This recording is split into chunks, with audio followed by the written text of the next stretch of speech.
오늘 우리에게 주시는 하나님의 말씀은 베드로 전서 5장 5절부터 7절에 나오는 말씀 보겠습니다.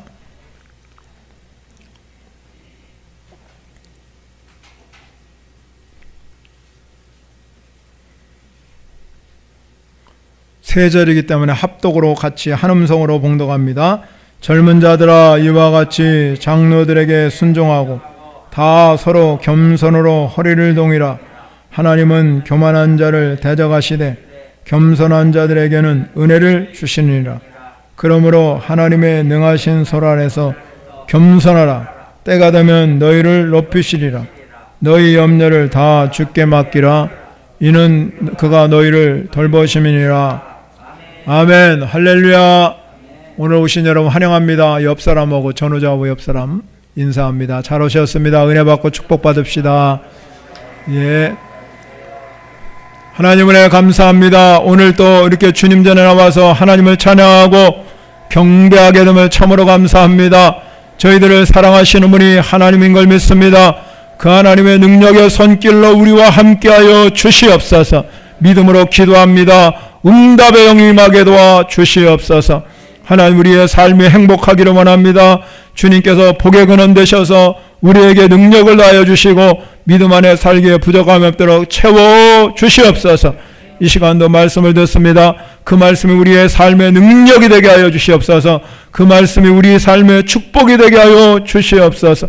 그 말씀을 듣는 자나 전하는 자나 한결같이 성령님이 역사하여 은혜 받고 축복받는 귀한 시간 되도록 오늘도 함께하여 주시옵소서. 이 시간에 예배하는 우리 모든 성도들 하나님 앞에 마음을 열어서 하나님 말씀을 듣게 하여 주시옵소서. 예수님의 이름으로 기도합니다. 아멘. 이소부에 나오는 이야기인데요, 개구리와 여우의 이야기입니다.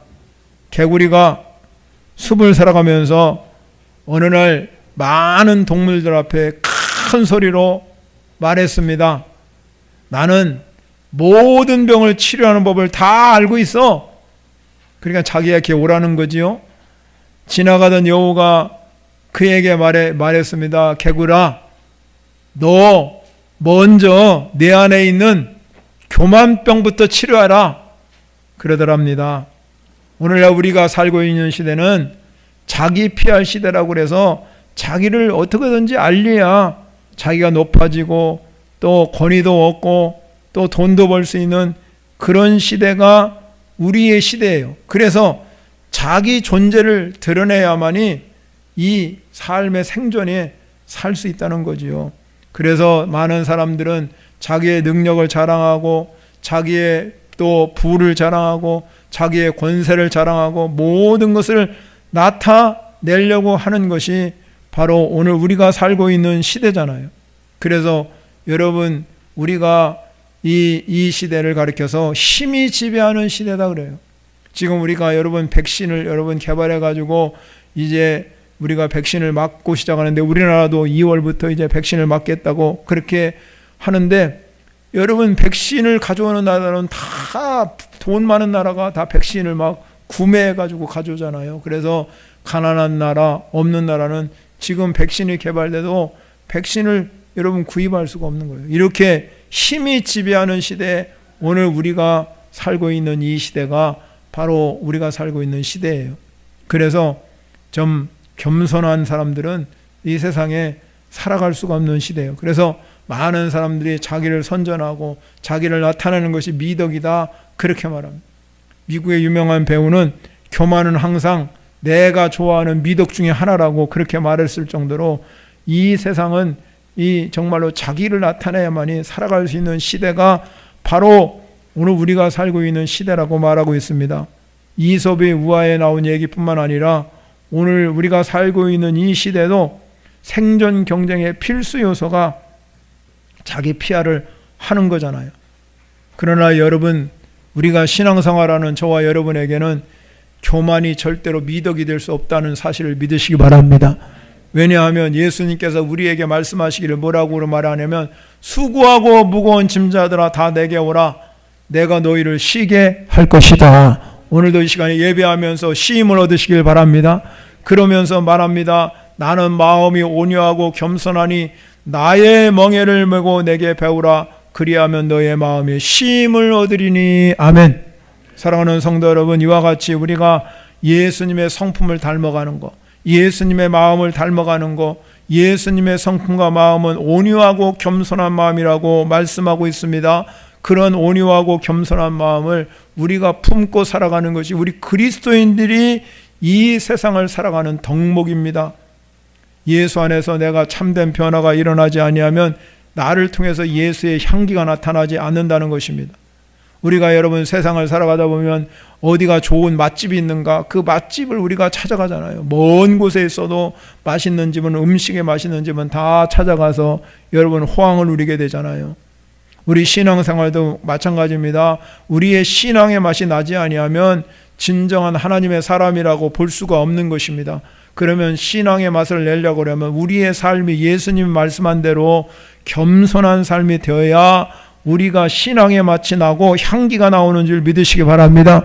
그래서 오늘 베드로도 하나님께서는 교만한 자는 대적하고 물리치신다. 그러나 겸손한 자에게는 은혜를 더하여 주신다, 이 말입니다. 오늘도 여러분이 겸손한 신앙생활을 함으로 은혜가 충만한 시간이 되시기를 축원합니다. 성경에 보면 인간이 계속해서 여러분 교만해지려고 합니다. 이 교만의 아주 극치가 어디에 나오냐면 바벨탑 사건이에요. 창세기 11장에 나오는 바벨탑 사건. 이들이 여러분 같이 모여가지고 말합니다. 우리가 성과 탑을 건설해가지고 탑을 꼭대기 하늘에 닿아서 우리의 이름을 내고 온 지면에 흩어짐을 면하자, 이렇게 말했던 거예요. 우리의 이름을 내는 거예요. 여러분 우리는 이름을 내는 게 얼마나 소중한 일인지 몰라요. 내 이름 석자내는 것이 참으로 소중하잖아요.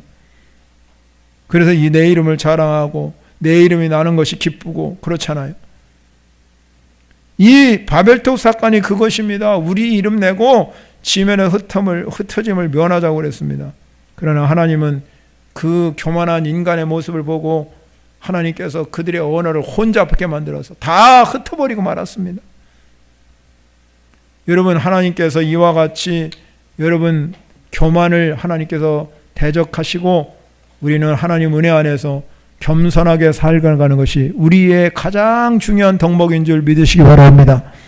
교만은 그래서 우리의 인생의 문제예요. 마음의 문제예요. 영적인 문제. 우리의 마음이 여러분 마음속에 교만이 가득하면 영적 에이즈라고 말합니다. 에이즈에 감염되면 사람이요 자기가 지니는 자동 면역기가 있는데 그 면역기가 다 약화돼 가지고 각종 질병이 내 속에 들어오기 때문에 그 사람은 그 면역력이 없어서 질병에 노출돼서 죽고 마는 거예요. 우리의 인생도 마찬가지입니다. 마음의 교만의 마음이 지배하게 되면 여러분 영적 에이즈에 걸리기 때문에 영적인 눈이 가려져서 회개의 길을 잃어버리고 마침내 영적으로 죽고 만다는 거죠. 우리가 잘 알다시피 태초에 여러분 하나님께서 아담과 하와를 창조하셨는데 그들이 여러분 하나님과 같이 되려고 해요.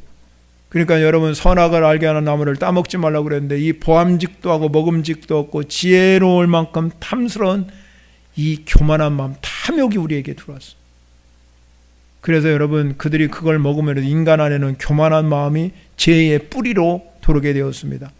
그래서 인간은요 항상 죄의 뿌리인 이 교만한 노예가 되게 되면 이 자기를 보지 못할 뿐만 아니라 이 회개하고 돌아오기가 쉬운 일이 아니에요. 그래서 또 특별히 여러분 우리가 이 교만한 사람은 다른 사람을 보면서도 교만하게 행동하는 거예요. 그래서 여러분 그 교만한 사람이 당신이 이렇게 잘못하고 있다 그렇게 지적해 주면 그거를 겸손하게 받아들이고 아 내가 잘못된 모양이다 그리고 회개하고 저 이렇게 나가야 하는데 안 그러잖아요. 더 원성을 높이고 내가 왜 그러냐 그러면서 막 공격해 올 때가 너무나 많은 거예요. 그래서 인간은 우리 삶 가운데서 누구나 마찬가지 저뿐만 아니라 모든 사람들이 누구나 다 우리 마음 가운데는 스스로 높아지고자 하는 욕구가 우리 가운데 있다는 겁니다.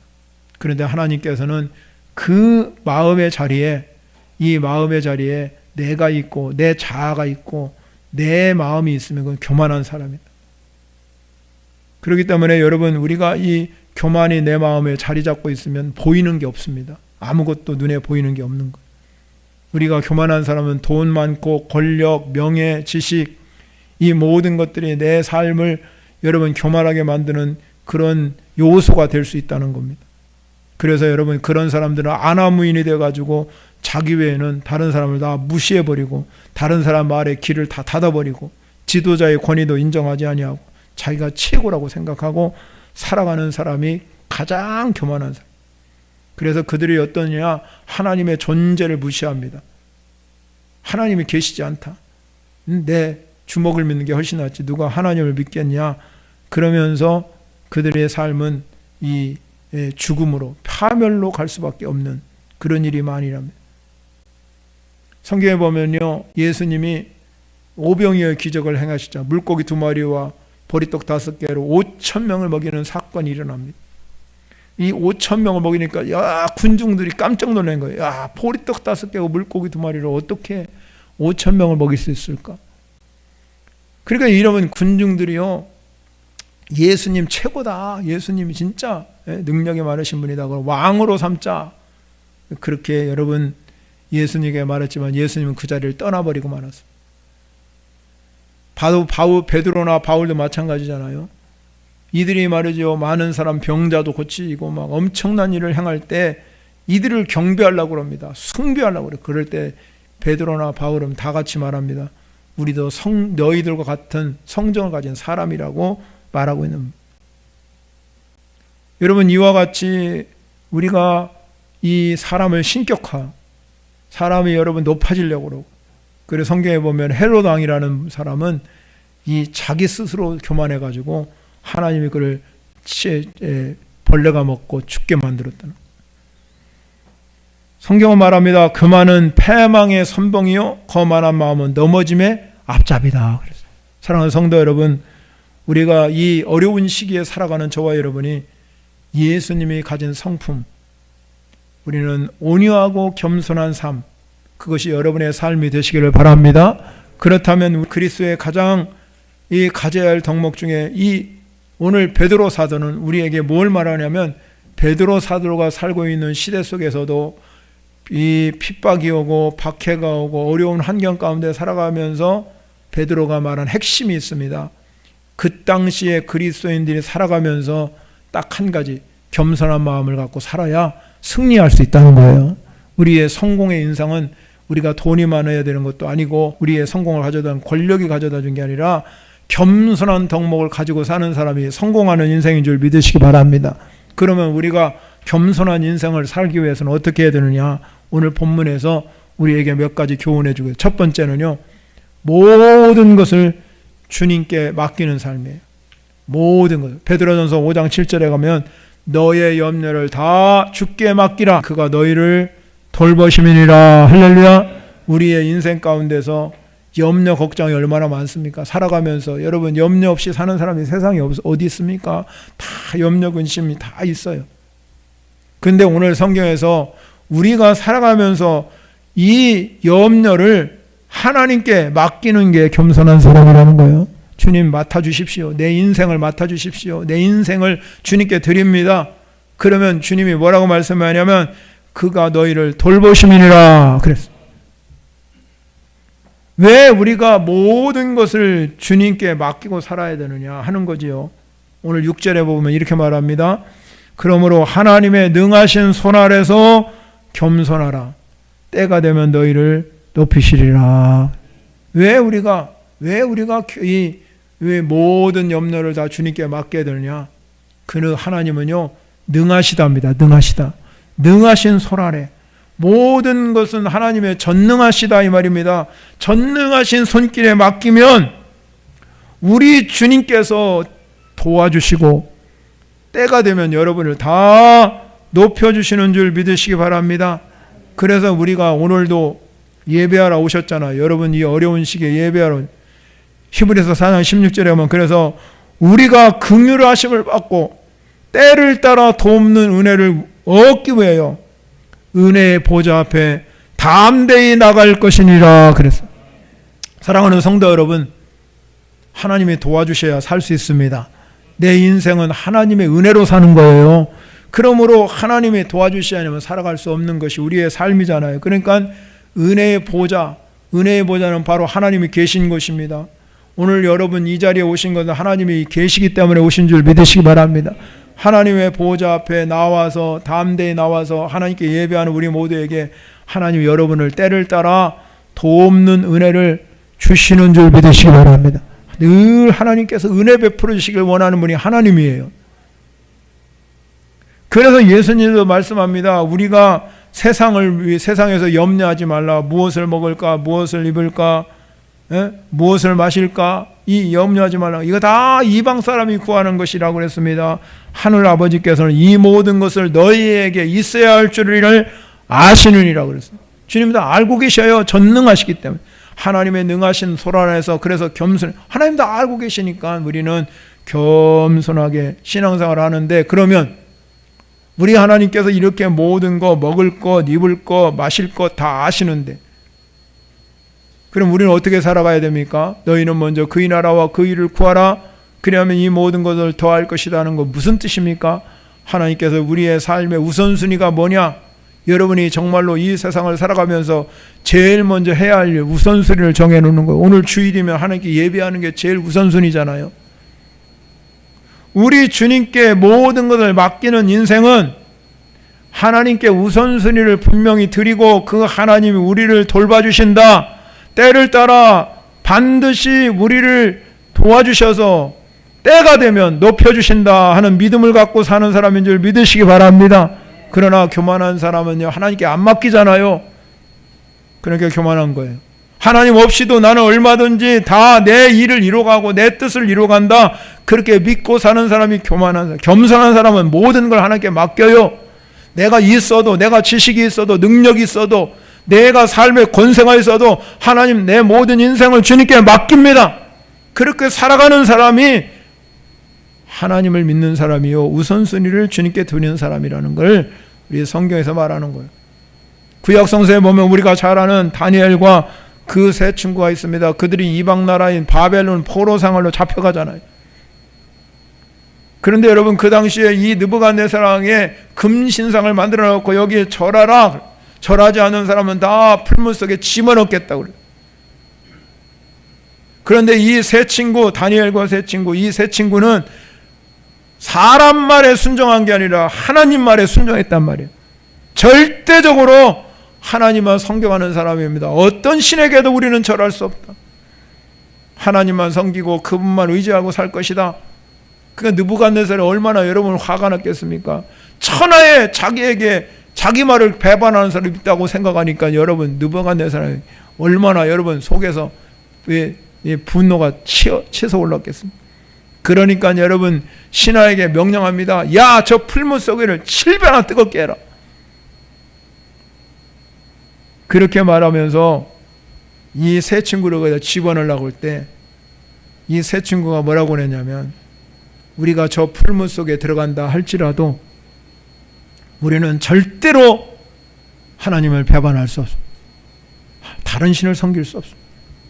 하나님이 만약에 저기다 집어넣으면 우리 하나님이 우리를 반드시 건져 주실 것입니다. 만약에 건져 주시지 아니하고 우리가 죽는다 할지라도 우리는 기꺼이 풀무 속에 들어가겠습니다. 아무나 그럴 수 없잖아요. 지금 여러분 풀무 속에 막 뜨거운 펄펄 끓는데 집어넣는다는데 신상에 절하지 않는다면, 여러분 우리 옛날에 일본 때 신사참배, 우리 기독교가 신사참배했다고 그러는데 그것도 하는데, 여러분 지금 죽음 앞에서 여러분 그런 신앙을, 배짱 그런 신앙이 있을 수 있겠습니까? 쉬운 일이 아니잖아요. 그런데 이들은요, 그 신앙을 지켰습니다. 하나님, 우리가 죽는다 할지라도, 저기에 가서 죽는다 할지라도 절대로 하나님 배반 못합니다. 하나님 섬깁니다. 그리고 그들은 풀무 속에 던져졌는데 하나님께서 그들을 살려주신 줄 믿으시기 바랍니다. 우리의 신앙은요, 매 순간순간마다 하나님께 맡기고 사는 사람, 그런 사람이 가장 무서운 사람이에요. 하나님께 맡기고, 하나님께 맡기고 살면 하나님이 우리가 때가 되면, 여러분 다 여러분의 인생을 회복시켜 주시는 거예요. 높이신다 이 말입니다. 물질적으로 여러분 어려움을 당하고 그 물질 회복시켜 주시고요. 건강이 어려우면 건강도 회복시켜 주시고요. 삶이 어려우면 삶도 회복시켜 주신다 이 말이에요. 그게 바로 하나님께 맡기는 거예요. 그냥 하는 게 아니라 하나님께 맡기면 하나님이 일하십니다. 하나님 역사가 일어나기 시작합니다. 하나님이 거기에 여러분 삶에 인정하시는 은혜의 역사가 일어날 줄 믿으시기 바랍니다. 두 번째 중요한 것이 있습니다. 여러분 우리가 살아가면서 겸손하게 살아간 사람은 늘 내 삶을 자족하면서 이 자족하는 은혜를 갖고 사는 거예요. 오늘 본문을 보면요 5절에 가면 이렇게 말합니다. 서로 겸손으로 허리를 동이라 그랬습니다. 그리고 그 다음에 봅니다. 뭐라고 말했습니까? 하나님은 교만한 자를 대적하시되 겸손한 자들에게는 은혜를 주시느니라. 아멘. 그러면 우리가 여러분 허리띠 졸라면 한단 말. 우리나라 그러잖아. 허리띠 졸라면. 허리띠 언제 졸라합니까? 어렵고 힘들면. 내가 꼭 성공해야지. 내가 돈 많이 벌어야지. 그러면서 허리띠 딱 졸라맨다는 그런 단어를 쓰잖아요. 예, 허리띠 졸라맨다는 거는 내가 막 아끼고 막 이래서 어떻게든 내가 이 궁핍한 삶에서 이 어려운 처지에서 환경에서 내가 일어날 것을 이야기하면 성공하는 사람 많아요. 그런데 우리가요 세상 사람들은 어떻게 하든지 여러분 거기에서 나와서 성공하기를 원하는 것이 인생이지만 하나님 있는 우리 하나님이 우리가 허리를 동이라. 허리를 동이라는 것은 겸손한 자는 허리를 동이라는 얘기는 무엇입니까? 그것은 바로 하나님의 은혜를 깨닫고 그 하나님 은혜를 깨닫는 것만 아니라 은혜 주시는 분이 하나님이기 때문에 내 인생을 자족하고 살으라 이 말입니다. 그것이 바로 겸손한 사람으로 허리를 동인다. 허리를 동이고 사는 사람들은 바로 은혜를 깨닫고 하나님이 내게 은혜를 주시는구나. 항상 자족할 때 여러분 자족하는 인생 가운데는 뭐가 있습니까? 늘 찬송이 흘러나오는 줄 믿으시기 바랍니다. 그리고 그 삶 가운데는 불평 원망이 사라지고 저주가 사라지고 그의 말의 입술의 열매가 어떻게 일어납니까? 늘 감사로 넘치는 줄 믿으시기 바랍니다. 아침에 일어나자마자 감사하고 저녁에 주무시기 전에 감사하고 늘 감사하고 산다 이 말이에요. 사도 바울이 뭐라고 말하냐면 자기 인생을 살아보면서 하나님께서 자기가 여러분 자만하지 않기 위해서 그의 눈에 가시를 주었습니다. 어떤 사람은 간질이라고도 안질이라고도 그러는데 그래서 너무너무 힘들어서 여러분 선교하는 거리 어려운데 건강치도 못하니 어떻게 합니까?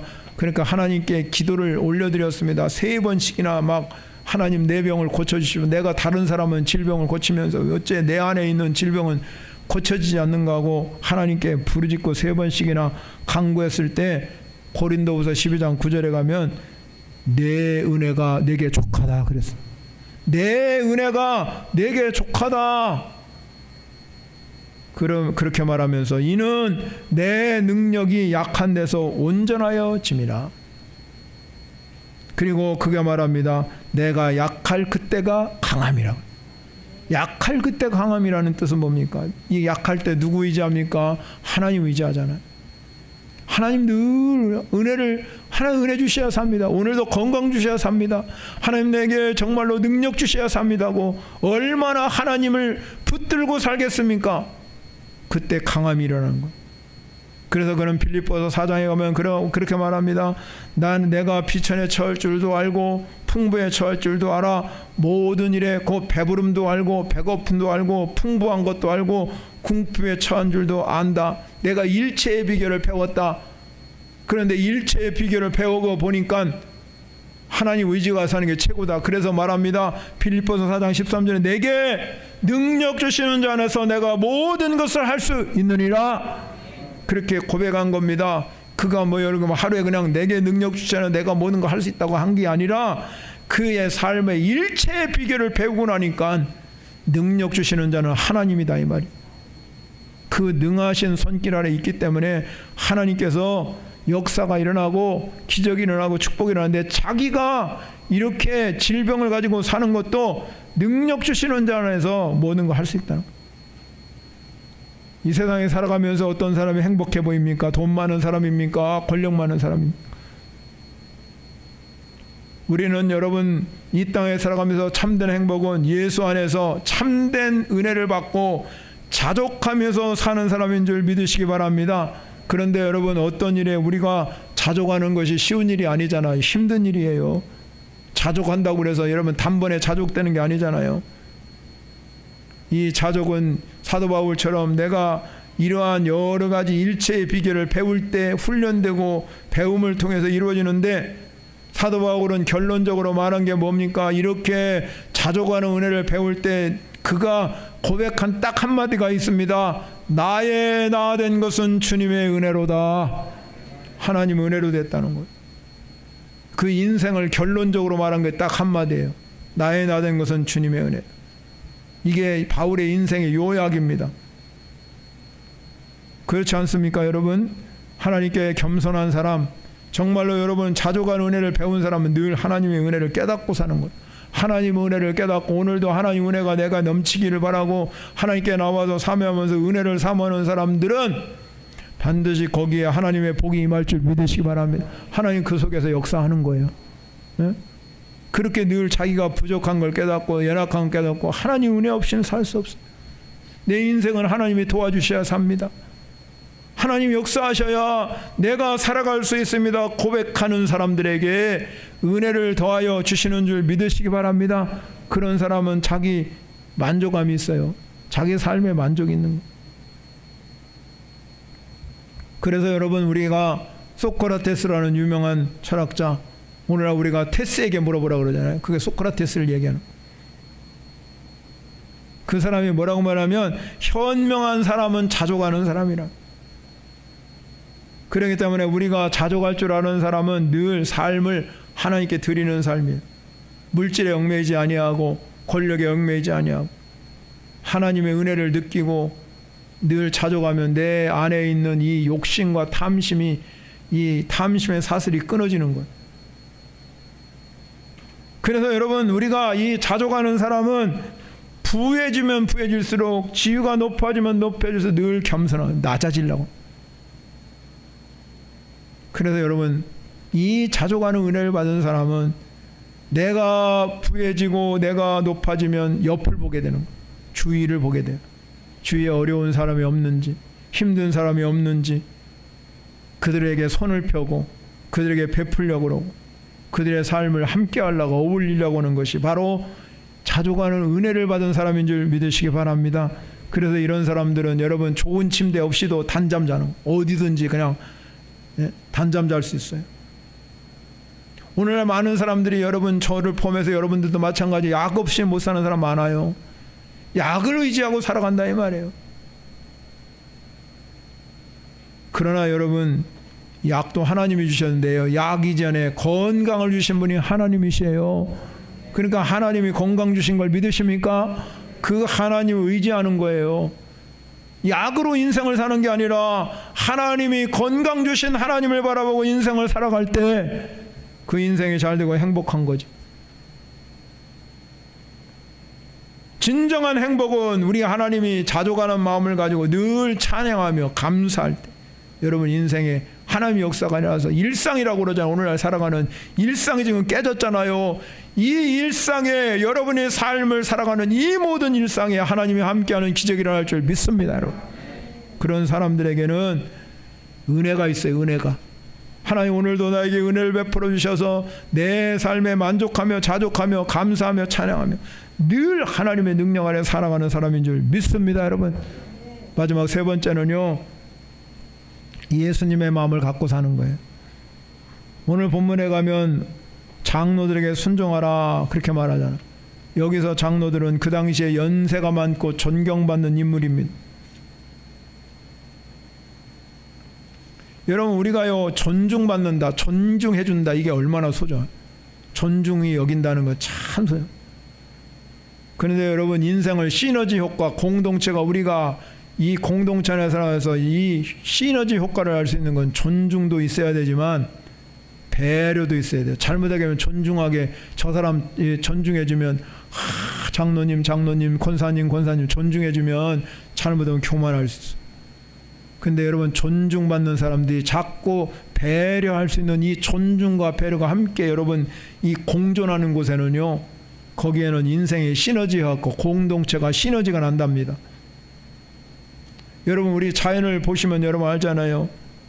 우리가 살아가는 이 초원의 모든 자연 세계에 꽃이 피고 지고 시기가 다르고 모양과 색깔이 천차만별이잖아요. 우리나라는 사계절이 뚜렷하기 때문에 봄, 여름, 가을, 겨울 또 그런 여러분 초연에 펼쳐주는 이 각자 여러분 개성이 다르고 환경이 다르고 꽃이 다르고 다 모든 게 다른데 딱 어울리면 아름다울 연출하잖아요. 인생도 마찬가지입니다. 여러분, 오늘 오신 여러분 다 개성도 다르고 삶도 다르고 환경도 다르고 모든 게 달라요. 그러나 우리 인생은 하나 빼기 하나가 아니에요. 하나 빼기 하나 0이에요. 제로. 우리 인생은요, 하나 빼기 하나가 아니라 하나 더하기 하나. 그러면 하나가 뭘 되는 거예요? 둘 되는 거죠. 그 둘이 또 곱하면 넷이 되는 거예요. 넷이 다시 곱하면 16.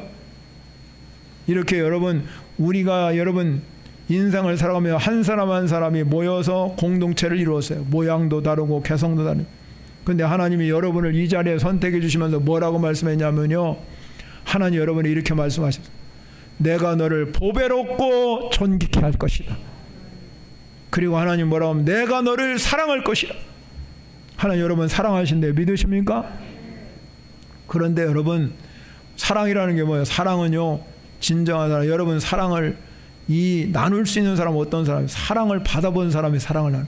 내가 듬뿍 자라면서 부모로부터 형제로부터 많은 사랑을 받은 사람은 스스로 자기가 배어 있어요. 그게 그래 배어 있으니까 사랑을 나눌 줄 알아요. 그런데 사랑을 받지 못한 사람들은 늘 이게 사랑을 베풀 줄도 몰라.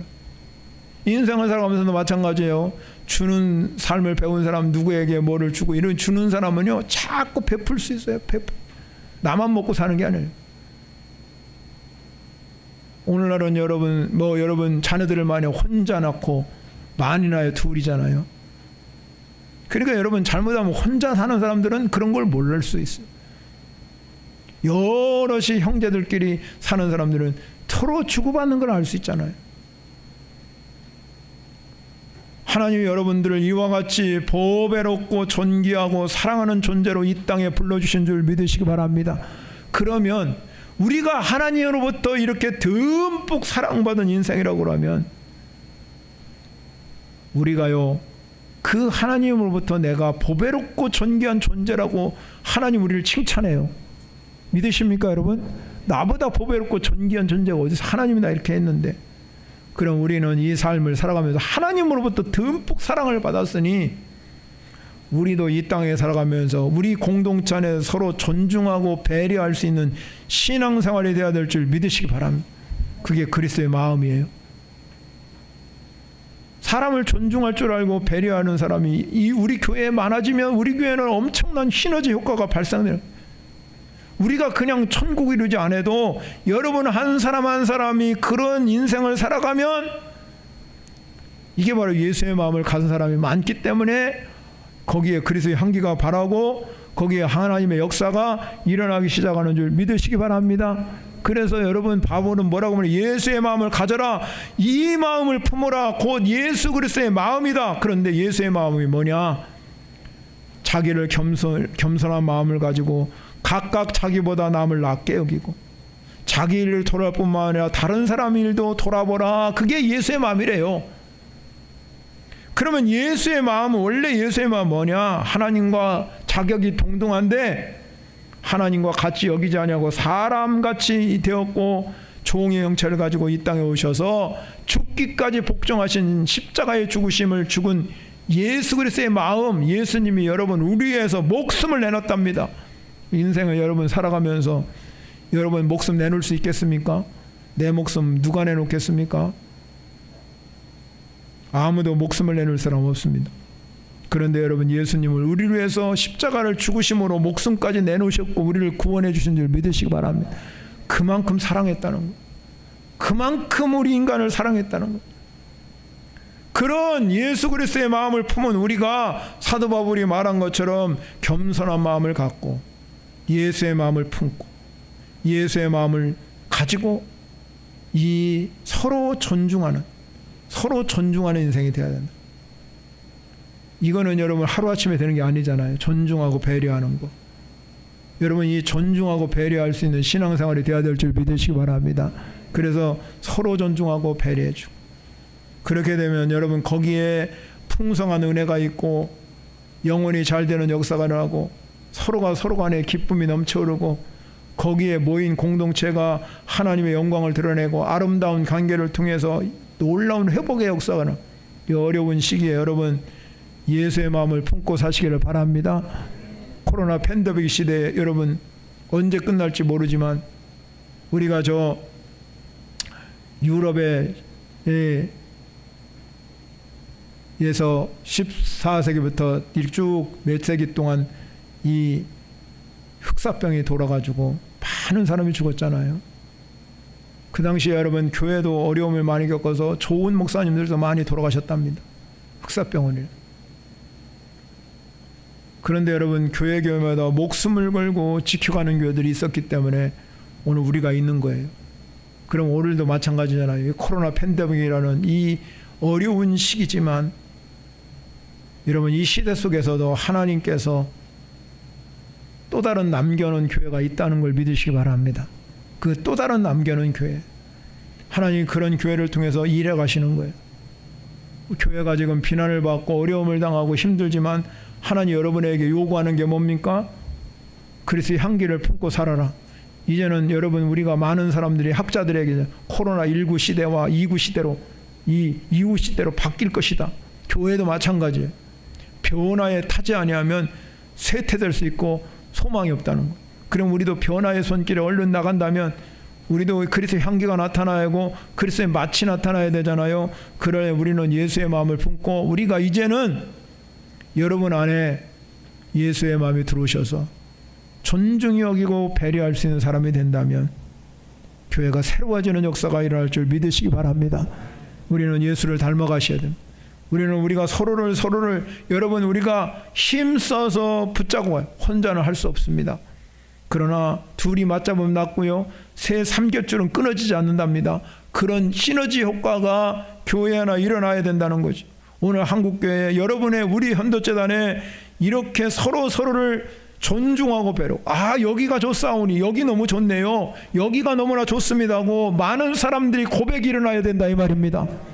그런 교회로 만들어가요. 여러분 한 사람 한 사람 예수의 마음을 품고 오늘 그리스도의 덕목 겸손한 사람 예수를 닮아가기 위해 노력하는 여러분이 되시기를 바랍니다. 우리는 하나님의 자녀입니다. 하나님의 자녀. 여러분 자녀가 분명히 그 자녀는 부모를 닮아가잖아요. 자녀가 부모를 안 닮으면 어디서 갖고 왔든지 어디서 잘못됐던 간에 그렇지요. 여러분 부모가 자녀를 닮아가듯이 이 자녀들이 부모를 닮아가듯이 우리도 하나님의 자녀니 예수 그리스도가 모델 되신 예수 그리스도를 닮아가야 될 줄 믿습니다. 여러분 그러려면 우리가 매일매일 여러분이 예배하면서 하나님 말씀을 들으면서 내 삶이 변화되도록 노력하셔서 오늘 이 말씀을 통해서 베드로 시대에 핍박이 오고 환란이 오고 어려움이 오는 이 베드로 이 시대의 초대교회 성도들에게 하신 말씀은 겸손하면 때가 되면 높일 것이다. 겸손하게 되면 하나님이 돌봐주실 것이다. 겸손하면 하나님 역사가 은혜를 주실 것이다. 그렇게 막 메시지로 한 거 아닙니까? 그럼 오늘 시대도 마찬가지 똑같잖아요. 힘들고 어려운 시대 우리가 할 수 있는 거는 하나님의 은혜 안에 겸손하면 하나 은혜 주시고요. 때가 되면 여러분 높여주시고요. 여러분을 돌봐주신다 이 말. 그런 역사가 여러분 신앙생활에 일어나시기를 축원합니다. 말씀을 생각하면서 우리 찬양 드리시겠습니다.